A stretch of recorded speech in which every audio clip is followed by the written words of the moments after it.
أعوذ بالله من الشيطان الرجيم بسم اللہ الرحمن الرحیم۔ سورہ فرقان کی 2 آیتیں پڑھ رہا ہوں، آیت نمبر 22، آیت نمبر 23۔ یوم یرون الملائکۃ لا بشری یومئذ للمجرمین وَيَقُولُونَ حِجْرًا مَحْجُورًا۔ جس دن یہ فرشتوں کو دیکھ لیں گے اس دن ان گنہگاروں کو کوئی خوشی نہ ہوگی اور کہیں گے کہ یہ محروم ہی محروم کیے گئے۔ وَقَدِمْنَا إِلَى مَا عَمِلُوا مِنْ عَمَلٍ فَجَعَلْنَاهُ هَبَاءً مَنْثُورًا۔ اور انہوں نے جو اعمال کیے تھے ہم نے ان کی طرف بڑھ کر انہیں پراگندہ ذروں کی طرح کر دیا۔ اب تفصیل سنیے اس کی۔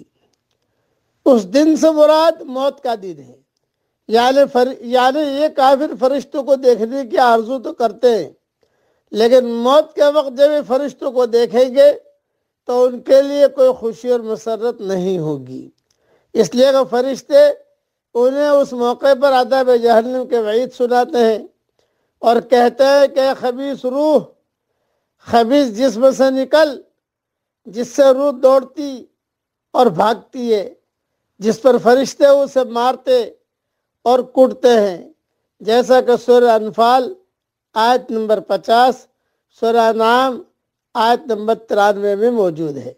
اس کے برعکس مومن کا حال وقت احتضار، موت کے وقت یہ ہوتا ہے کہ فرشتے اسے جنت اور اس کی نعمتوں کی خوشخبریاں سناتے ہیں، جیسا کہ سورہ حامیم سجدہ آیت نمبر 30 سے لے کر آیت نمبر 32 میں موجود ہے۔ اور حدیث میں بھی آتا ہے کہ فرشتے مومن کی روح سے کہتے ہیں، اے پاک روح جو پاک جسم میں تھی، نکل اور ایسی جگہ چلی جا جہاں اللہ کی نعمتیں ہیں اور وہ رب ہے تجھ سے راضی۔ تفصیل کے لیے دیکھیے مسند احمد جلد 2 صفحہ نمبر 364 اور صفحہ نمبر 365 میں۔ ابن ماجہ میں بھی یہ روایت موجود ہے۔ بعض کہتے ہیں اس سے مراد قیامت کا دن ہے۔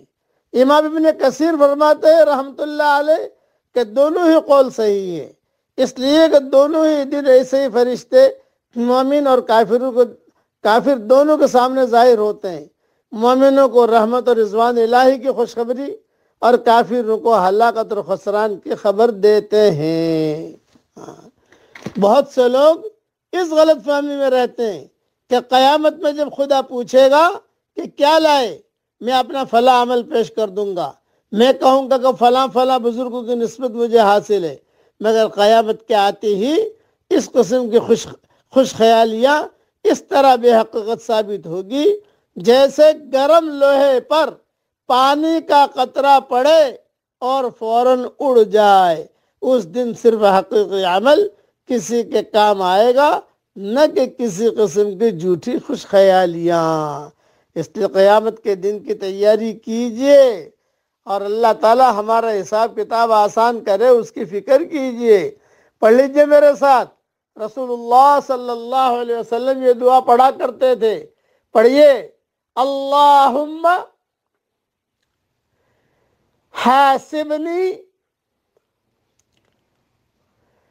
حسابا یسیرا۔ اے میرے پیارے اللہ،